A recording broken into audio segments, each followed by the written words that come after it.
Es una columna de lo que quiera.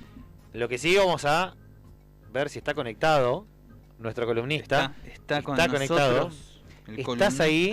¿Estás ahí? ¿Estás ahí, Nacho? Estoy acá. How you here? ¿Cómo va? Bien, bien. ¿No se ve? Sí. No sé, ahí se te ve. Yo no veo todavía porque yo tengo el delay y nuestra operadora Maylene está ahí a full. Pero bueno, ahora Sí, seguramente. sí. ¿Me corro o algo? Porque acá empezamos con el tema de si me tengo que correr a un costado o no. Oh, cierto. Pero no pasa nada. No, vos no, parece yo soy el que está medio mal siempre. Bueno, ¿qué onda? ¿Bien? Estaba Todo- escuchando el programa. Todo bien. Y la pregunta que yo te hago es, ¿qué entendiste cuando estábamos diciendo la mezclar dulce y salado? ¿Estás bien? Sí, no, pero justo me distraje un toquecito y escuché mal. Ah, eso solo. No, que yo no mezclo nada, no mezclo las cosas. Soy medio jodido con eso. ¿Tampoco cerveza y vino? No, ni a palo. Ah. O soda y vino. Ahí va, me gusta. Mirá, Yo el otro qué día tipo sano. le puse Manaus a un vino bueno. Y tuve que mal. No, sí, no. estuviste muy mal. Está genial, pero le puse Manaus de pomelo. ¿Escuchaste ¿por que qué? Manaus sacó un Fernet? ¿Posta? Esperá, Sí, Manaus me ya... dijeron el otro día. No, Manaus ya tiene un Fernet hace años, es el Fernandito Ah, VII. bueno. Ah, ese es de Manaus. Ah. Claro, es de Ah. Manaus, de toda la vida. Ah, me imaginaba un Fernet Manaus, o sea que diga Manaus. Capaz No. ahora sacan el Fernet solo, puede ser, porque Claro. el Fernandito VII ya es el preparado. Obvio. Claro. Che. No, puede ser. Ahora que te veo, te pregunto, ¿dónde estás? Porque veo una playa de fondo. Tenía frío y me puse algo que me dé calor. Ah, está bien, no, está bien. Ahora que lo logré ver, ¿no? Estaba preguntando, medio... Pero bueno, está Medio bien. raro. No. Estoy a punto de ahorcar acá. No, Ahí está bien, por favor, que no pase. Ahí está. Que no pase. Además, suicidio acá ya hablamos. No. Claro, Total- Podríamos Sí, volver a hablar, ¿por qué no? ¿Por qué? En el día de hoy vamos a hablar con vos de una temática que es de actualidad. Me gusta que analicemos desde la filosofía algo actual. Me encanta. Claro. Me gusta. Bueno, sí, obviamente yo ayer estaba también re expectante con lo que pasó, feliz, pero también, nada, como todo, cuando escuché la noticia me surgieron como interrogantes, o sea, cuestiones, ¿viste? Porque es un poco lo que hace la filosofía, como problematizar todo.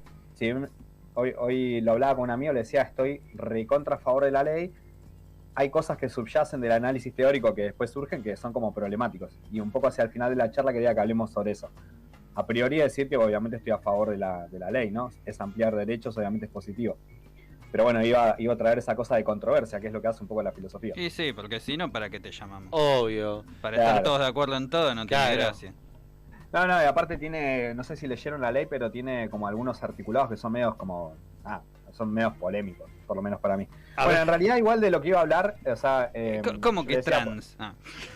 Ah, no, lo que me parecía que, a ver, mirando la ley, mirando lo que pasó ayer, obviamente me estoy refiriendo a la aprobación de la ley del cupo trans, ¿no? Que se llama, ¿cómo se llama? Sakayam-Berkins, se llama la ley. Claro. Yo lo que entendía, obviamente podemos hacer un análisis más rico, ¿no? Pero subyacen como dos temas filosóficos importantes, uno que tiene que ver con la identidad y otro que tiene que ver con la cuestión de la igualdad, ¿no? Porque la propuesta de que haya un cupo es una acción positiva para construir más igualdad, ¿no? Bueno, vamos a hablar sobre el tema de la igualdad. Y sobre el tema de la identidad, en realidad yo estaba escuchando el preludio que hacían ustedes de la presentación, yo no iba a hablar sobre las cuestiones de género, si quieren otro día podemos hacer como hacer como un resumen de las filosofías de género, es súper interesante el tema. Voy a hablar del concepto de identidad en general, ¿no? Es un mira, poco de lo dale. que se habla de la ley. Bueno, lo primero que, podemos como destacar de lo que se habla cuando hablamos de identidad es la etimología de la palabra, ¿no? Identidad viene de idéntico, que viene de lo mismo, ¿no? De idem, ¿no? Y en realidad la idea de identidad presume esta cosa, o sea, supone que hay algo que es permanente y que se repite permanentemente, ¿no? Hay algo que subyace y que a pesar de los cambios nosotros podemos sostener que eso es siempre así, nuestra identidad, ¿no? Y en realidad lo que yo me pregunto siempre sobre esta, o sea, cuando reflexiono acerca de la identidad, es si realmente, o sea, es como media tonta la idea de que haya algo que no cambie. Nosotros cuando nos miramos, yo me miro un par de años para atrás y digo, he cambiado un montón y es imposible pensar que yo no cambie. Me miro, o sea, el año pasado, ¿no? O sea, post pandemia, ¿cómo nos vemos? Entonces, ¿qué función cumple la categoría de identidad como algo estanco, ¿no? ¿Se entiende esta cuestión? sí. Sí, eso es un presupuesto como cultural, ¿no? Entonces, ¿qué función cumple? Una de las formas de observar, digamos, la vida nuestra a mi entender, es como en permanente devenir, ¿no? Estamos todo el tiempo cambiando, todo el tiempo vamos cambiando cosas, y la idea de identidad justamente lo que hace es frenar el vértigo de la vida. O sea, es una categoría que tiene como una funcionalidad práctica que es ponerle un límite a esto y decir, bueno, esto es lo que somos, ¿no? Pero en realidad, decían los empiristas, es como una categoría falsa, es un artilugio para soportar el cambio permanente que tiene nuestra vida. Es ¿no? como una mentira que nos hacemos para soportar la existencia, sería. Nietzsche siempre decía esto, son falsos, o sea, acerca, por ejemplo, del concepto de verdad. No existe la verdad, pero nosotros hablamos de la verdad, es una mentira útil, ¿no? Y la identidad también es una mentira útil que justamente nos permite como sostenernos en ese devenir permanente, porque si no, ni siquiera nos podemos afirmar. De hecho, el otro día escuchaba a otro filósofo que decía, cuando las personas cambian un montón, ¿no? Y asumen ese cambio y se aferran, por ejemplo, al cambio que tiene que ver con el querer, ¿no? Decir, bueno, hoy me gustan estas cosas, mañana me gustan otras, y cuando uno ya empieza a cambiar tanto, la sociedad rápidamente lo patologiza y te dice, no, este chabón está inestable, este tipo no sabe lo que quiere, está todo el tiempo cambiando. En realidad lo que está haciendo es una afirmación de, si querés, de lo más auténtico que tiene la vida, que es el cambio. ¿Me explico? Del cambio, no en el cambio de cambiemos, ¿no? No, En el cambio igual cuando me decías eso me acordaba onda la nata pasando de criticar a Clarín a de golpe decir que Clarín era el más débil. Viste, al final era el Era más humano de los humanos. Exacto. La nata. Mira, eso es correcto, ¿no? Pero ahora que estaba pensando esto, yo no lo había pensado para hoy, pero estoy pensando en esta... Vieron que todo el macrismo tenía toda esta retórica de la modernización, del cambio permanente, Sí. y también Bullrich hablaba acerca de la incertidumbre, ¿no? Claro. Bueno, y todas estas categorías en realidad, me acuerdo que eran polémicas para los filósofos, para la gente que teorizaba sobre esto, porque decía, che, en realidad nosotros como filósofos también afirmamos el devenir, solo que estos tipos lo usan para socavar derechos, ¿viste? Para decir, bueno, todo lo que tenías, acostumbrate a podés no tenerlo, ¿no? Está bien. O sea, sí, hacían como la trampa, bueno, eso fue una gran Bueno. cuestión de ellos, ¿no? La trampa retórica la reusaban.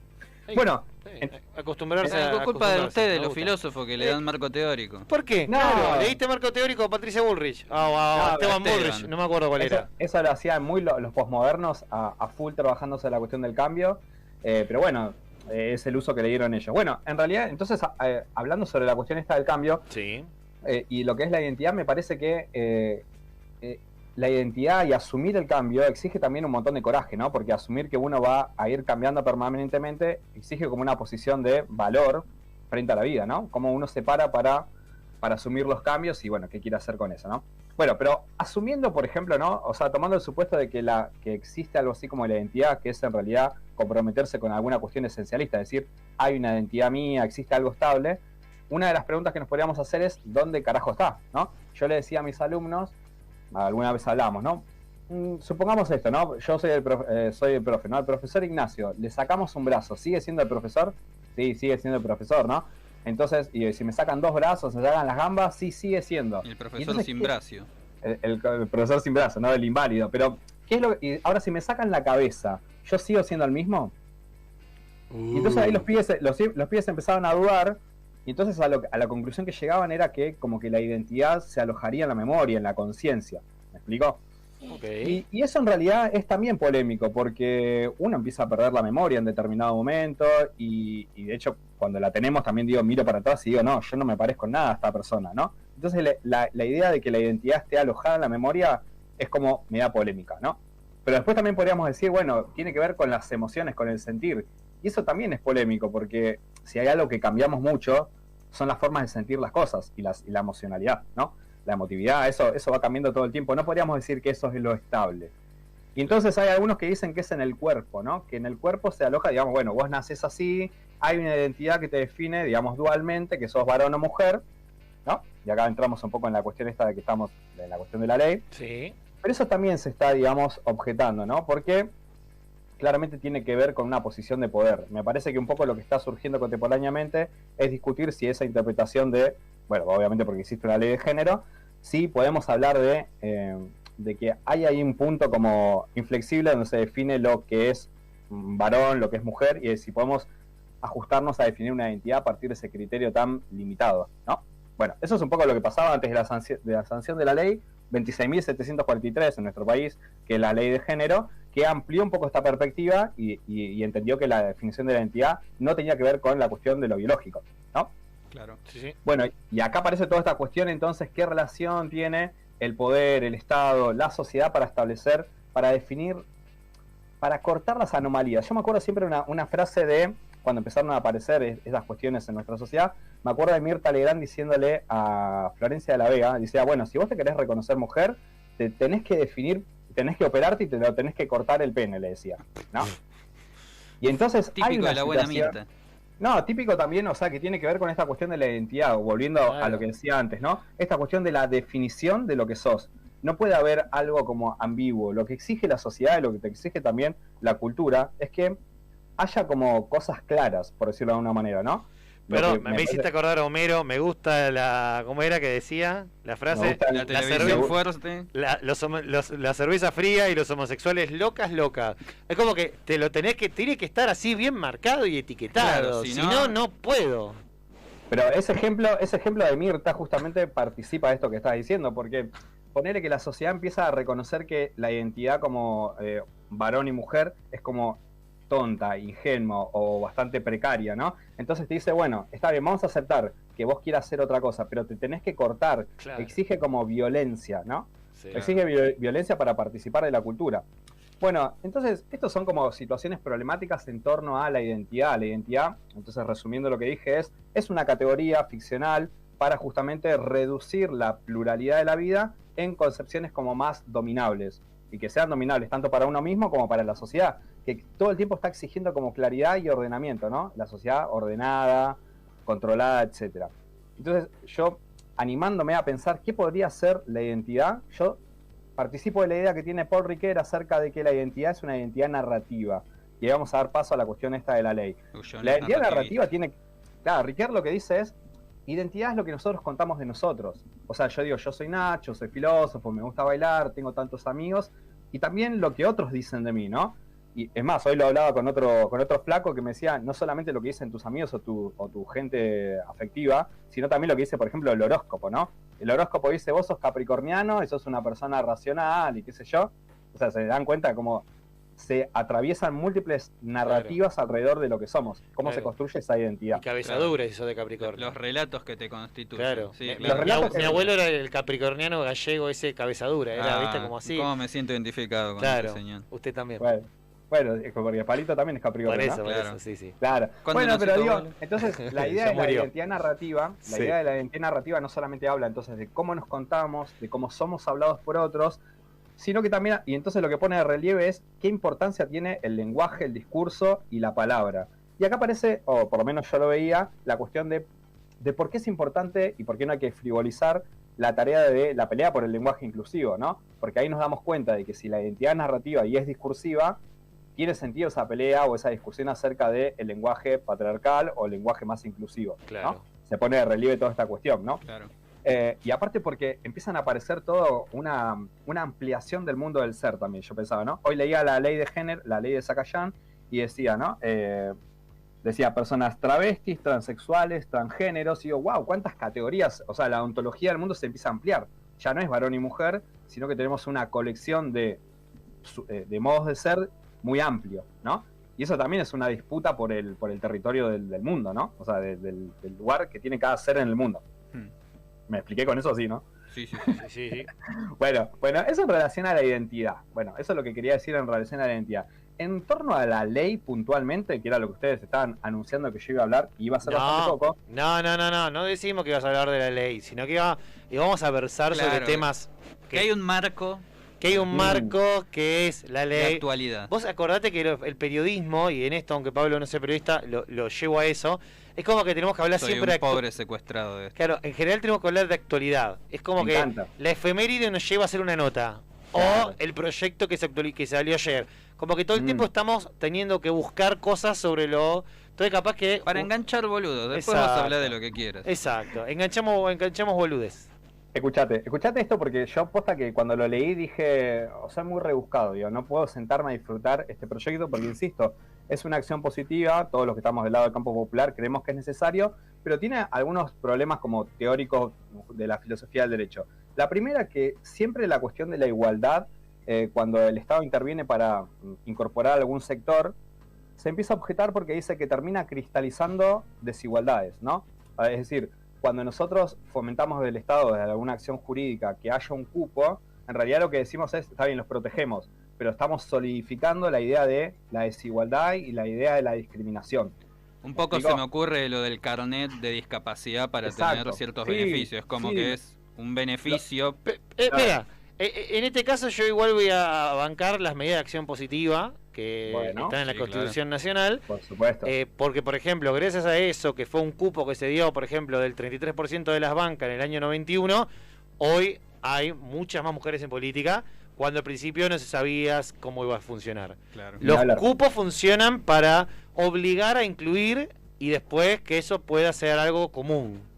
Bueno, yo te cuento, eso está bárbaro. Yo solamente meto el dedo en la llaga de la cuestión. Porque está bien. Sos facho. Ah, no.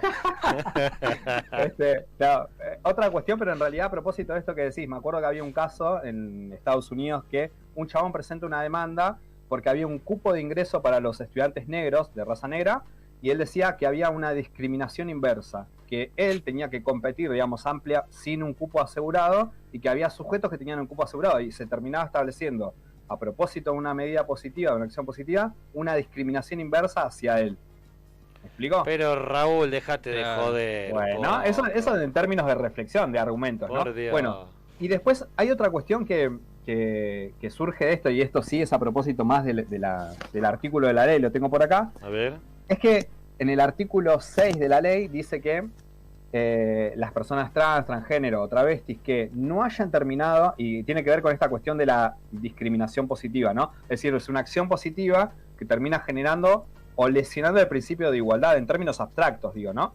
En términos abstractos, en términos jurídicos, termina lesionando el principio de igualdad. ¿Por qué?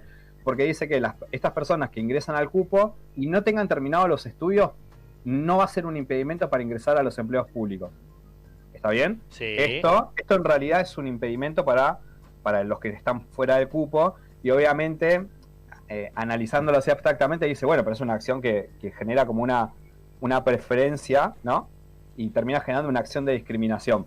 Eso es una. Ahora vamos a hablar de esto. Pará. Y la otra es que si... Ya se anticipa, Sí, porque me está por saltar a la yugular. El artículo 7 dice que si las personas tuvieran, por ejemplo, antecedentes contravencionales, no van a ser impedimento para entrar, ¿no? Y eso también es quizás un factor de peso para que una persona, otra persona que no esté en el cupo, no pueda ingresar al empleo público. Claro. Obviamente, lo que tiene en cuenta, esto está articulado como acción además, dijiste la palabra contravencionales.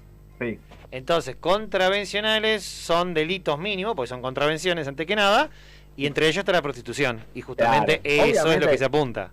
No, ni hablar. Obviamente que tanto a ver, yo lo hablaba hoy con otro... Porque bueno, una contravención no es un delito. No, ya sé, pero digo, obviamente si nosotros vamos con una contravención, probablemente no nos acepten, ¿no? Porque es así, es segregativo el sistema, ¿no?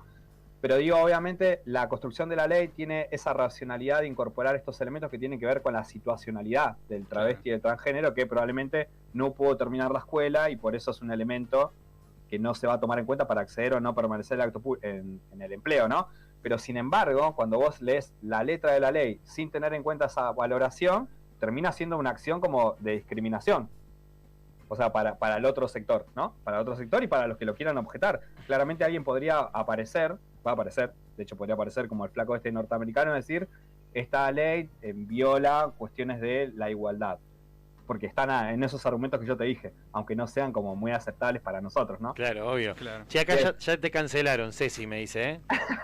Escuchate, parate otra, porque en realidad otro teórico en la doctrina decía, bueno, ponele que vos estableces el cupo, ¿no? Pero lo que dice el artículo 16 de la Constitución es que el acceso a los empleos públicos tiene que ver solamente con la idoneidad. Entonces se preguntaba este doctrinario. Vos que sos constitucionalista, Livo. Bueno, pero pará, ahora lo digo con Livo. Vos estableces un cupo mínimo. ¿Y qué pasa si no existen los actores para cubrir ese cupo? ¿Y qué pasa si ese cupo no tiene la idoneidad suficiente para cubrirlo? Entonces, por cubrir y por cumplir con lo que dice la ley, no estamos como... Seguimos lesionando el principio de igualdad. Decime qué idoneidad tiene Olmedo, que fue diputado. Granata. Laburando.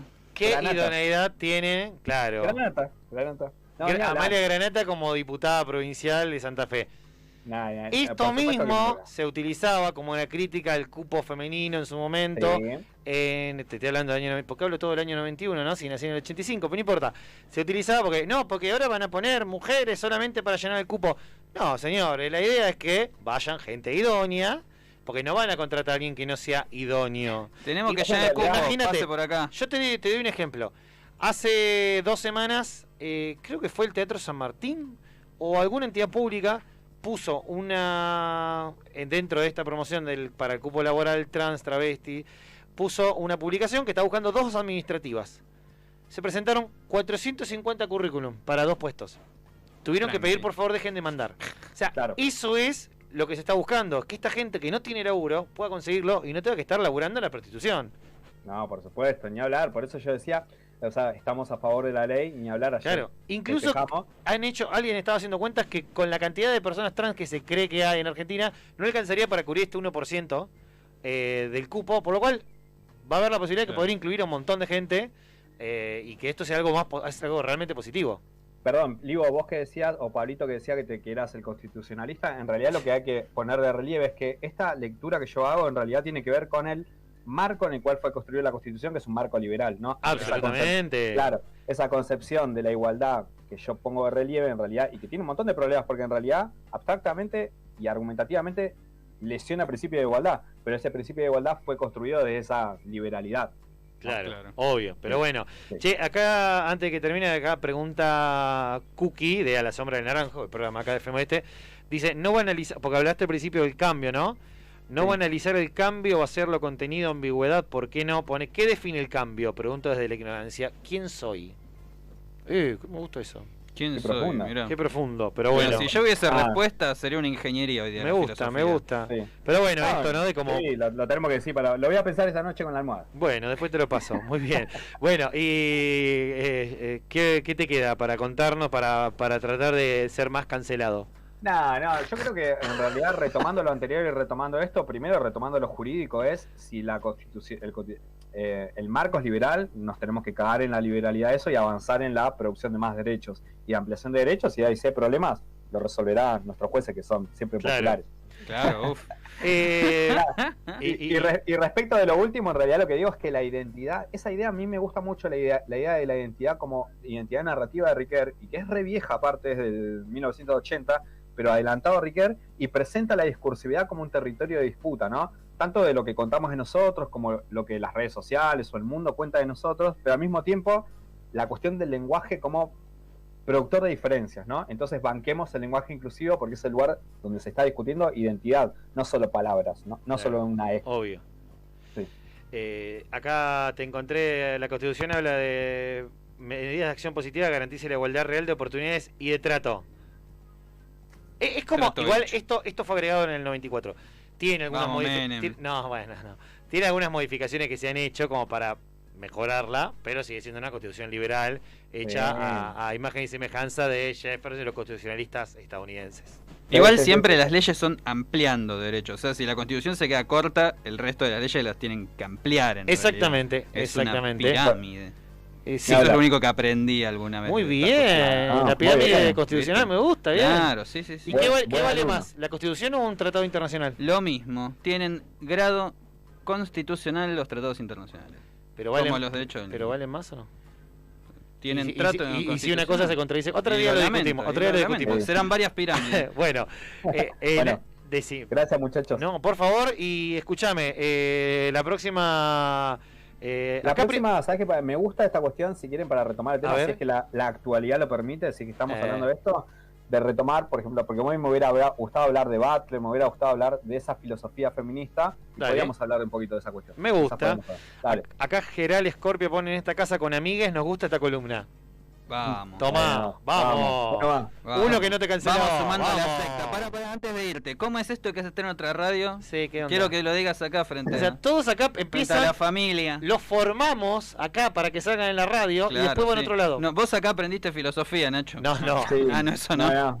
No, en realidad acá aprendí a sacarme, a hacer cara dura. Vamos, lo que me invitaron es a, le cuento a Livo, a estar en la radio de Gardel, la Gardeliando. No la conozco.